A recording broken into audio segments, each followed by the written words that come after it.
Hey everybody, today we're going to be talking about black metal. Again, this is part 2.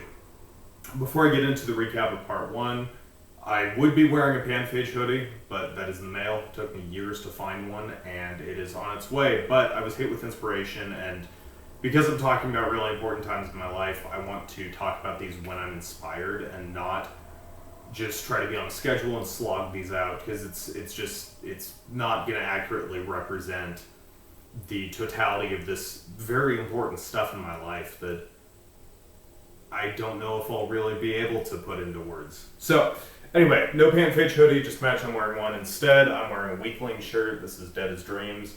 Absolutely insane album. Even the title track itself is just amazing. So, yeah, you should go listen to it. Someone may ask, I'm drinking Doma Bella Luna, or Bella Luna by Doma. It's a decaf. It's the only decaf I've ever had that's good. So, highly recommend. That's really good stuff. So, to recap. In part 1, it was a 20-minute video, and it took me 20 minutes to basically say, I found punk rock when I was a little kid. I was like 6 or 7. Thank you, Tony Hawk. You definitely influenced my life in that way. I listened to punk rock until I was like probably 14-ish, and then I got into crossover and thrash metal bands like DRI, Municipal Waste, bands like that. And then from there, people showed me death metal, like specifically death. That was pretty cool. And then I just started to expand. A couple of years later, I got into this is kind of a chicken and the egg situation, but basically I listened to a lot of Burzum and Agalloch, and I was looking at I hate the term, I should probably make a video explaining this, but I was looking at paganism or heathenism or non-Christian type religions, and those are like lowercase p, paganism and heathenism, not like a Xasthur or anything like that. But I was looking at these religious outlooks or spiritual outlooks, whatever you want to call it, and listening to a lot of Agalloch and Burzum. I was also listening to some Mayhem, Satyricon, Thorns, which is weird that I've listened to Grimmerk like 10 times. I feel like that's more times than anyone's listened to that demo. Let's see, I was listening to Immortal. Basically, what comes up if you were in like 2014 and you Googled just black metal bands or whatever. So I was listening to a lot of that stuff. But then, towards the end of my senior year, to set the stage, I had always had kind of a hard time finding my place in life. I did pretty well in school. I liked reading a lot. I was active, but I didn't like playing sports. Like, I played t-ball, not my thing. Played football, not my thing. And it's not because I was bad at it, I just didn't like team sports. So I really liked skateboarding, or I liked things where it was just me, and I could express myself however I wanted in a physical way. So had kind of a hard time finding like normal people to hang out with or whatever. And I say that endearingly because I'm still friends with some of my childhood friends, and they are, well, I mean, out of the thousands of people I've met, they're some of the only people I choose to be friends with because they're just amazing. But anyway, I digress.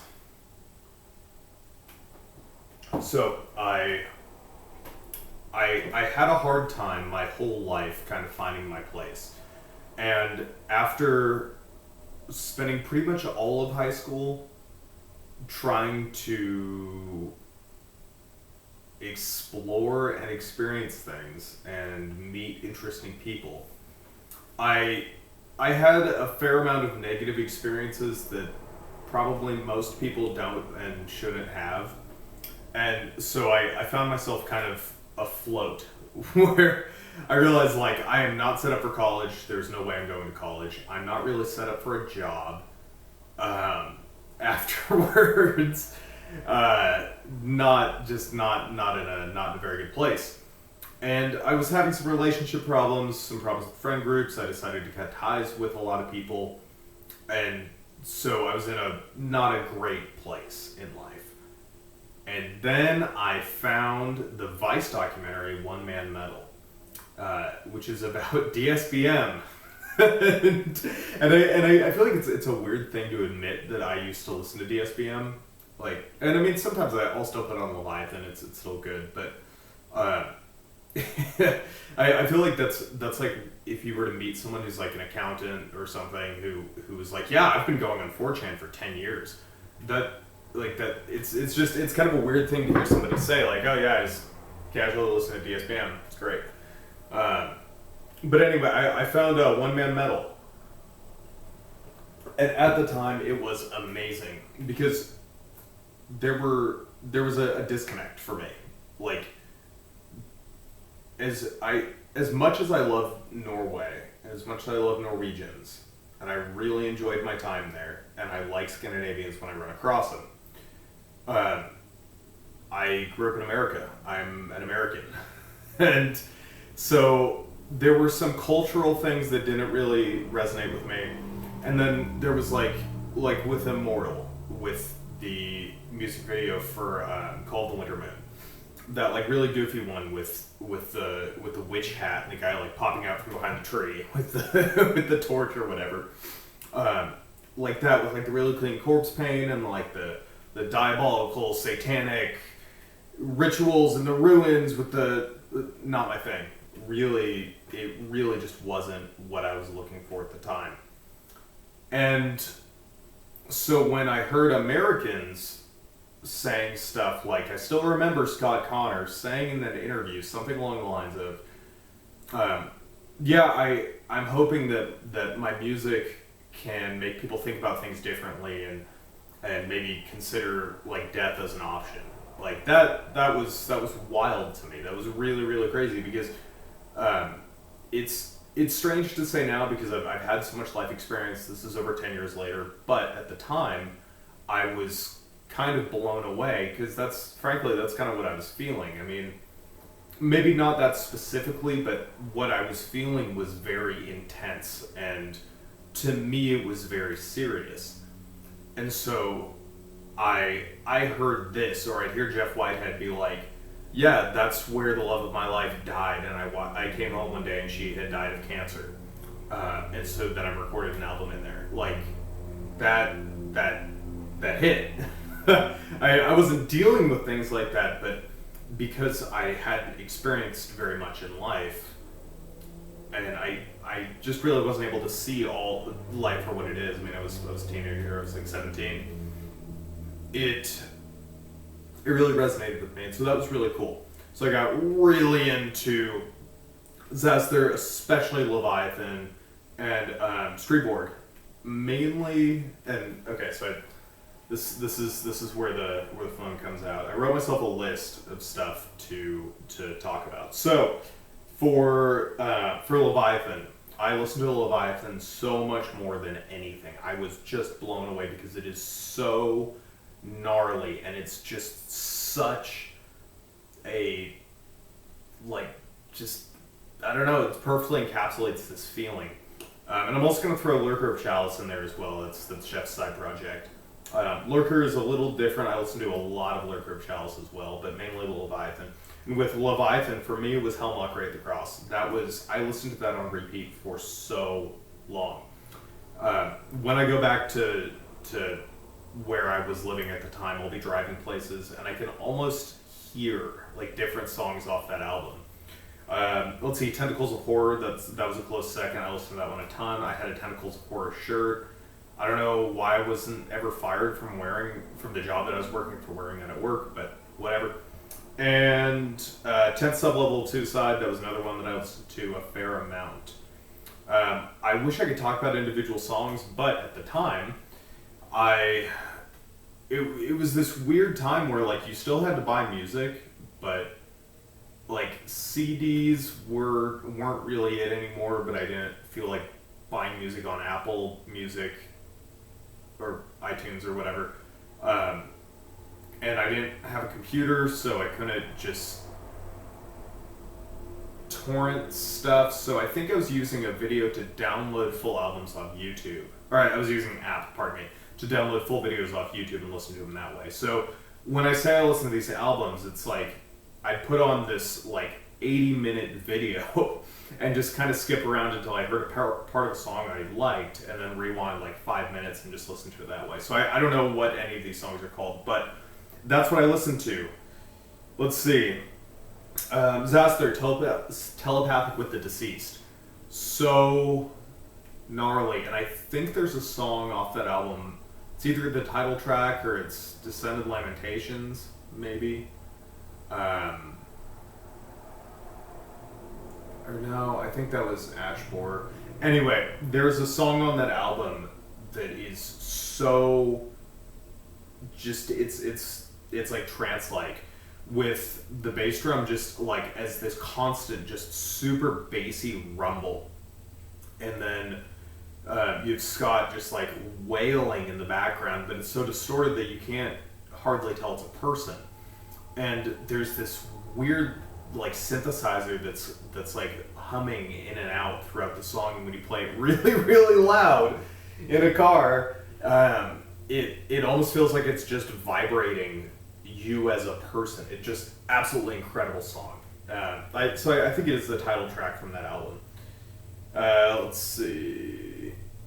I just remembered another one, so I'm gonna write that down. And then Striborg. Striborg, really weird band, very, very strange. All of his music is weird, and frankly, not a lot of it is stuff that I would listen to a lot. I think time and place for all kinds of music, but yeah, Ghostwoodlands though. Ghostwoodlands was a good one because it captured a mood. You know, it was like debatably black metal. I don't really know what genre it is, and frankly, I don't really care, but it hit right at the time, and there were a lot of nights that I remember just being super depressed and being up at like 2, 3 in the morning and driving through the woods and just blasting that album, and that was really cool. So I listened to a lot of really depressing music. And then I talked to a friend of mine from high school who is a great person, and she ended up introducing me to her brother. And suffice to say, we became very good friends. He ended up being kind of like the older brother that I never had, and I hold him in such high regard. It's stupid. I mean, it's not, but anyway. And yeah, so she and I were hanging out. I was talking about how I had been feeling and stuff, and she's like, hey, well, you're into black metal, so is my older brother, so, you two should meet. So we ended up meeting. And there's a lot to say, and I would love to go into it, but I don't know if it's stuff I want to talk about on the internet. Not because it's like illegal stuff or stuff that would like get me canceled or whatever, because it's neither of those things. It's just simply, this was a really important part of my life that had to do with a lot of my spiritual basis that I kind of don't want to put out there on the internet. So there's a lot behind it, but the small part of the circle that overlaps with this is black metal. And so he introduced me to good music. And not to say that any of the stuff that I've been talking about was bad, it's just, it's not for everybody. He showed me a lot of really, really good stuff. And I'm going to try to split this into, well, I mean, there is going to be a part 3. I've been planning this. But anyway, to start, he showed me Taake, or Taake. Taake. Whatever, it's Norwegian. Nor's vaapen is like just an incredible album. I remember the first time he showed me Mir, and that's the Taake song. I'm just gonna call it Taake. It's probably pronounced Taake, but I'm an American. So he showed me Mir, and I didn't know what to think of that, because the thing about Taake is that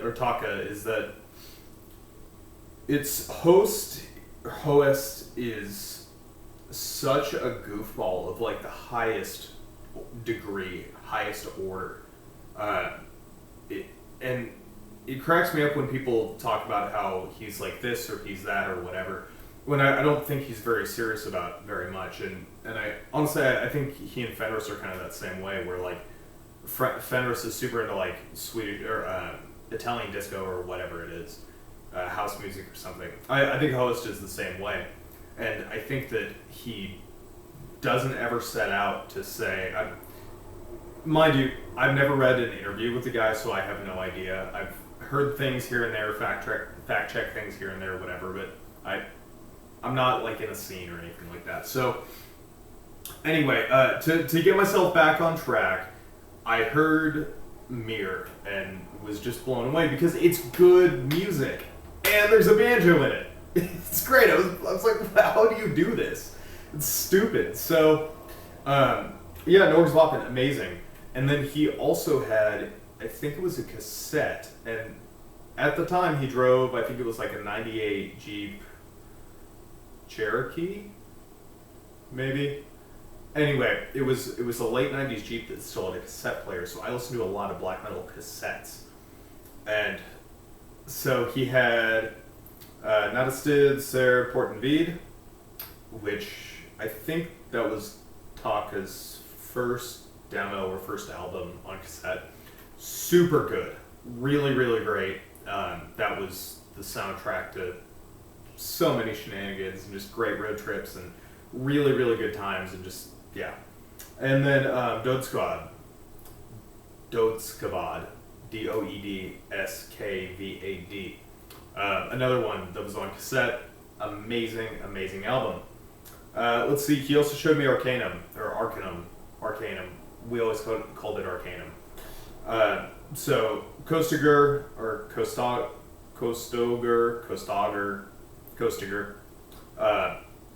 Great album as well. Let's see, I lost my spot. Antikosmos.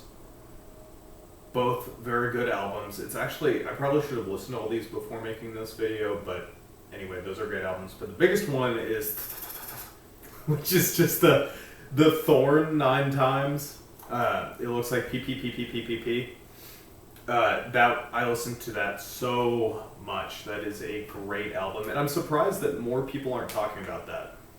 And this has led me to wonder about when you're exposed to a band, because generally I find that I like bands' earlier stuff. Whatever, I'm a hipster. I drink coffee and talk about black metal. Whatever, I don't care. But with Arckanum and with a couple of these other bands, I heard, for whatever reason, I heard some of their middle stuff or some of their later stuff, and I like that better than their earlier stuff. I'm assuming it's just when I was exposed to them. So Arckanum, that was another big one we listened to. And then there was Panphage. And Panphage is probably my favorite black metal band of all time. Panphage is amazing, and it's a bummer that he's not doing stuff anymore, because the guy's a great musician. Everything he did was great. And I have some cassettes here as reference to help remind me. So, Ursvol. You can Google it. Really, really, really good cassette. Or good album, good demo, whatever.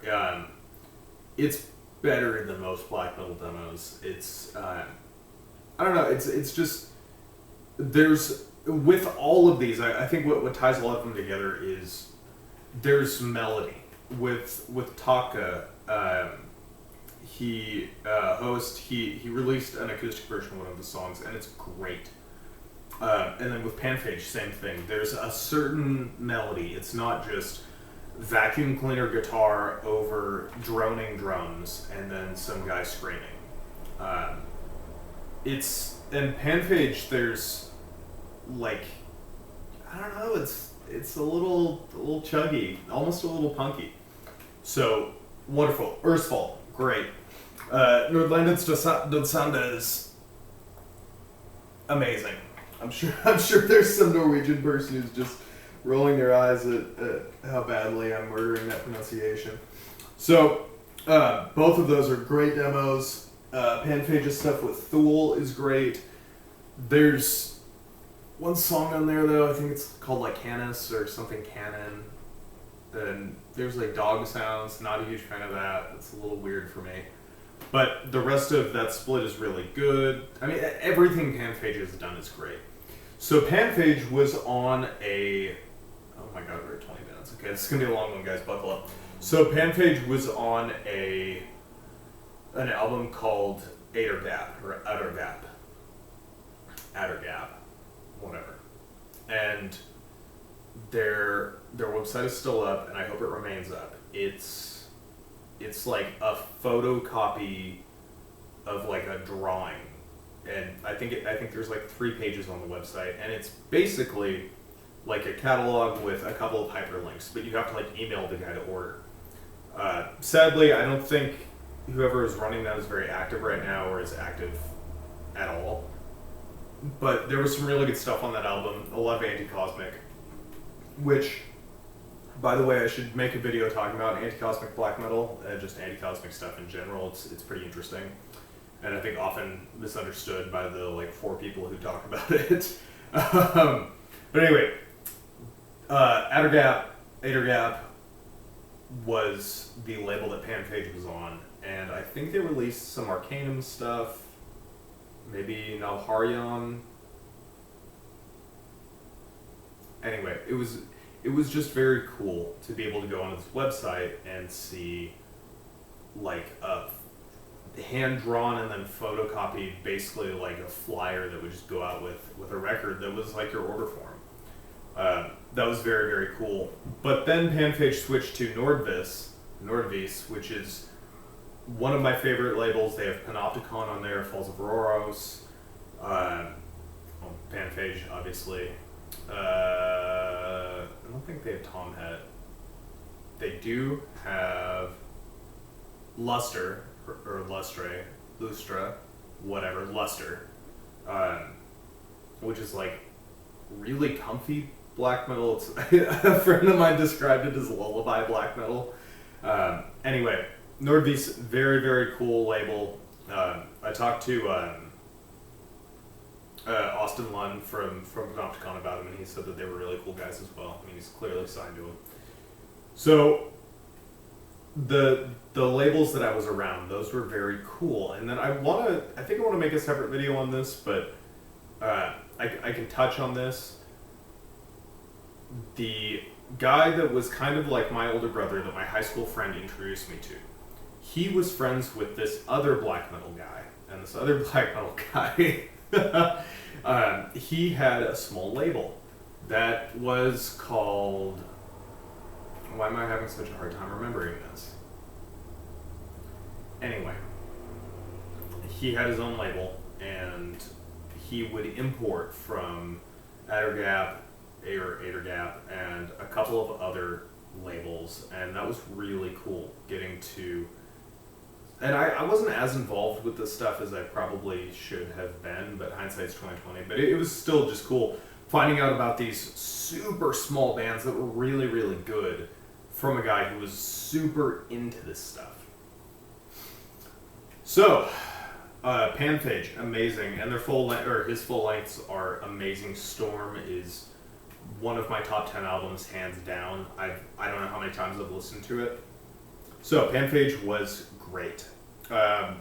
Honorable mentions, Nawaharjan, they're also amazing. Their latest album is great. Wulkanaz and Wagner-Odegaard, also good. Differently good. Actually, I think I've got a Wulkanaz cassette here. Oh no, Mirkwijaz. The other Proto-Indo-European word. Anyway, Mirkwijaz. That one. I think that's still on YouTube. It's just a long ambient piece. I have a really cool story about that, but I'm not ready to tell it yet. So, honorable mentions goes out to those guys because they were a part of this whole scene, and they really helped with some of the spiritual development aspect of things. And spirituality is another thing I'd like to talk about, but I don't know if I want to talk about it on the internet because this place is kind of a cesspool, and that's like one of the few things I hold sacred. So, honorable mentions from there.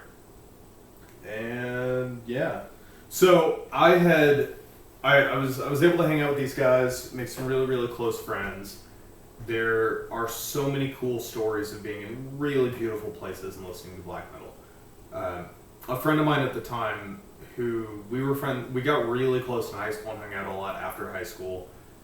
He is one of the most incredible musicians I've ever met. Just, you could give him anything, anything that makes sound. You could give him like a microwave and a spoon and he'd find a way to make music, and he'd make good music with it. He's just so stupidly good.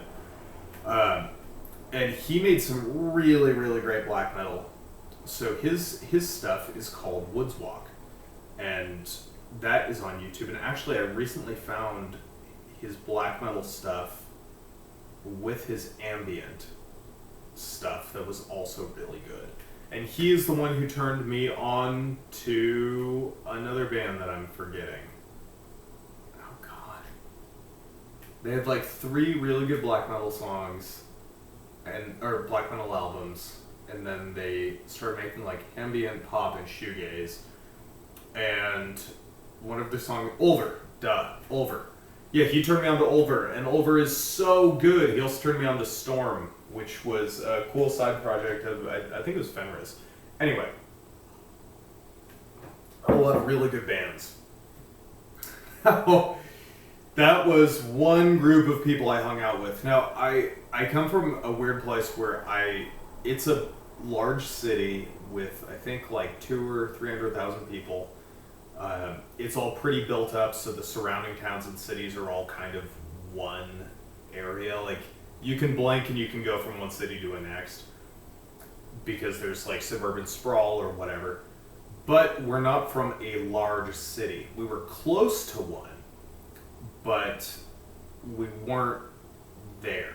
We weren't like, I'm not from LA, I'm not from New York, I'm not New York City, I'm not from like Austin or wherever. I'm from a place that most people haven't heard of, but then I can talk about a city that's 50 miles away and they're like, okay, yeah, you're from there. So scene-wise, we had scenes. We had access to music because bands were always coming through the nearest big city. But there weren't the kinds of scenes you hear about in places like LA, San Francisco, New York City, DC, places like that. So, and before I move on, also Weakling and Dissection are 2 other bands that I was introduced to by these guys. So anyway, scenes. So there wasn't really a black metal scene. There were these guys, and I think they had some friends, and they were all older than me, about like 8 to 10 years older than me. So I was lucky to hang out with them, but sometimes, like, I was like 17 or 18, so sometimes they'd go off to bars and I couldn't go. So then there was my buddy and I from high school, and we listened to black metal, and we were super into that. And then we brought a couple of other like death metal guys in, or maybe death metal guys found black metal and they showed us, or I don't know. I don't remember how it happened. I just remember my buddy and I listening to black metal, and then him being like, "Hey, this other guy listens to black metal. Let's all hang out." And so there were some really cool projects that came from that. And then I ended up going to work one day wearing a Leviathan shirt, and I worked in a warehouse, and there was a guy from, I think, Quality Assurance, who walked by and was like, "Oh, hey, cool shirt. Like, I love Leviathan." So then I got introduced to this guy, and this guy listened to some black metal. His roommate listened to some black metal. There were like a couple of people in that scene. And it was interesting because I had heard from other channels, I think I'd heard someone else say like, "Oh, that guy's like a black metal hipster," which I thought was a really funny thing, and I don't know, and I really don't care. I don't think I'd heard that from any of the people I described before. I think it was just like some rando at a show or something, stupid scene drama. But he was in a band called Naglaria Thalari, which I have their demo, which is called Young Will Slumber. And if I could find it, I'll put a link to it in the description. Great piece of music. I saw them play live. I think they only played like 3 live shows. I think they only put out a couple of releases. I don't even know if they're on Metal Archives.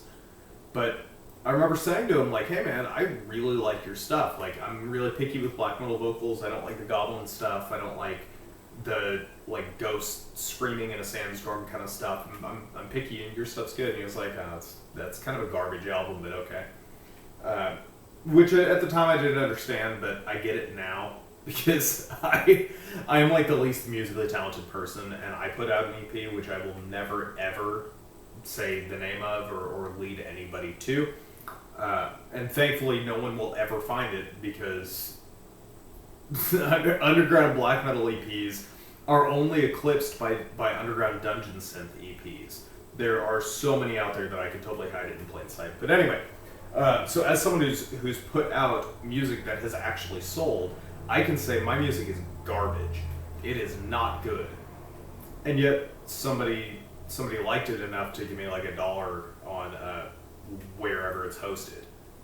So when this guy was like, oh yeah, our music kind of sucks, I was like, no it doesn't. It's actually really good. So I ended up hanging out with him and some of his roommates a little bit. There's a funny story that I may tell later. But anyway, they were playing shows, and so on the one half I knew a guy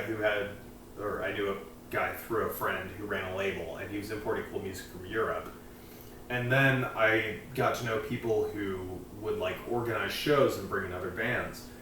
And so some bands that I've gotten to see live, Ætergap, they are from I think Mexico or Guatemala.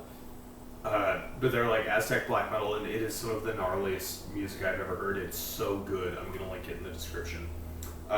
There is a band called Xasthur. They are pretty good. At the time, for whatever reason, somebody who was like on the periphery of the people I hung out with, I remember them being like, oh, those guys are douchebags. And so naturally I was like, oh yeah, dude, those guys suck. I had never heard of their music. I saw them play live. But yeah, Xasthur was actually pretty good. So apologies a decade later for that. Band Bog Oak, they're more like Black and Doom, but they are so good. One of the few female vocalists that I really, really enjoy, and it's really, really, really good stuff. I will link them as well. Let's see, and then Baron Altar. Baron Altar is another local band. I worked with one of the guys in that band, at least he was at the time, and they're great. Some of the subject matter isn't 100% my thing, and they're much more on the doomy side, but they're so good, so gnarly. And I remember when this guy gave me their CD, which I still have in a little cardboard slipcase, and I listened to it, and I was like blown away. I came into work, and because this guy's the nicest guy ever, as in many cases. But I came into work, and I was like, dude, like, you made this? You were a part of this? And he was like, yeah, man, yeah, it's just some stuff we were doing. I was like, that's not some stuff you were doing, dude. This is incredible. So yeah, Baron Altar, another really great band. Let's see, another one that I heard from the Nagleria Falarai guy was Ashbor. They are, I think someone saw them live or something, but Ashbor is really good. Cold of Ages is a great album, and the title track sounds like someone getting stabbed in a sandstorm, or maybe a snowstorm, but one of the two. It's so good. Let's see, who else? I think that's about it. So, black metal. I went from listening to just a couple of little bands to all of a sudden hearing underground stuff that's coming out right now from bands that are active and putting stuff out and not playing shows because they're tiny from like the north of Sweden or wherever. And then on the other end, I got to actually go see live shows, which is so cool. And I'm kind of thinking that I should probably make a part two to this, part two. That's just a collection of photos and videos from that time of different bands playing live, of pictures I took. I don't know, maybe of like unreleased music or something. But anyway, it was just a really cool time because I got to go from really doing my own thing and already kind of being kind of a weirdo. I mean, I wasn't like the kind of kid who sat in the library alone, but I've always been kind of a weirdo. But I got to go from that and listening to like only a couple of bands to suddenly just this explosion, and I just did everything I could to just drink it up. It was so cool to get to hear all these really good bands that I still listen to today. Stuff that it was really good at the time, and part of that's going to be because cool people were showing this stuff to me. I'd hear it when I was doing cool things, when I was like hiking or, you know, camping or at parties or like whatever. But now I listen to it and I realize it is still good, and that is so cool. So I was really lucky, and there were just a lot of really good times. I have so many stories of just hanging out with people and just, I don't know. I mean, my buddy and I, the one that I was friends with in high school, he and I, all the time, we would meet up at this coffee shop. We'd just text each other and be like, hey, you want to go down to this place? Which, that should be a video of its own too. And he'd be like, yeah, I'm already down there. Yeah, I'll meet you down there or whatever. And we'd get coffee. I'd frequently get a maple muffin that I found out they got from Costco, and they charge like $5 for one, which is a crime. But anyway, I'd get coffee and a maple muffin, and we'd just walk around this area. And the area was like kind of an older part of town, and it was half rundown, half really nice. So that was super cool, getting to just wander around and listen to black metal, and like with one of the only other guys I knew, and you know, just driving around and him being like, dude, check this out, and he'd put on like Over and I'd just get to hear like the best thing ever. Or getting to hang out with a guy who would be like my older brother, and him being like yeah, hey, this is you know, hey, check this out, or oh have you heard, you know, Panphage, have you heard Nawaharjan, have you heard Taake? You know, he was the one who showed me Whorror, which I still listen to like weekly, and he just like pop a cassette in, and I just knew it was going to be the best music I've ever heard. And then we'd go do super cool stuff, like go out and hike and camp and go just do really, really good, awesome things that people should be doing. Getting outside, spending time with good friends, trying new things, learning new things, just really, really quality stuff. So it was an important time in my life, and I think I was thinking about this just the other day, that I think nowadays I and many of my friends and people that I used to work with, we all kind of suppress who we are. I have a super square haircut. You know, normally this is just faded. When I go to work, I tuck my shirt in. I wear business casual, like, fully. And I mean, I still wear, like, band shirts and stuff on my off time, but still not always. But at the time, my friends and I were just so unapologetically ourselves. And it was cool because I'd spent time in different youth subcultures and different scenes, and I left those for reasons. It was just, I don't know, just dumb things happened. And I got to be at kind of the nexus of our own thing. And I mean, yeah, black metal is black metal, and it's a scene and all that stuff, and you dress a certain way, but we kind of got to do it our own way, and that was really important to me.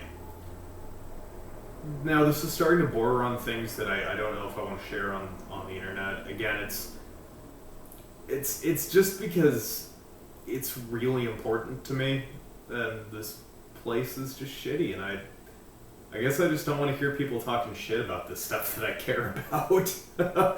But suffice to say, I got to be there for the birth of some of this just really important stuff. Just getting to, you know, wear band shirts, and we all had a certain look, and you could kind of tell, and, you know, you would be out places, and people would be like, oh, do you know so-and-so? Like, yeah, he's my best friend.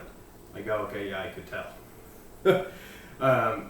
So yeah, anyway, it was just a really wonderful time in my life, and I frequently look back on it and just can't help but smile. So anyway, it's been 40 minutes. Thank you so much for sitting through this with me. You are a champion. I will put some, if not all, of those bands in the description. I strongly suggest you listen to all of them because they're all good. And then, yeah, I'm thinking I'll probably make a compilation of videos and pictures and stuff that I have from that time, from some of the bands that I saw live and just some of the stuff that we were doing, because again, it was just really important stuff. So anyway, how many times can I say that it was really important and give no further context? Thank you for watching this video, and I will see you in subsequent parts.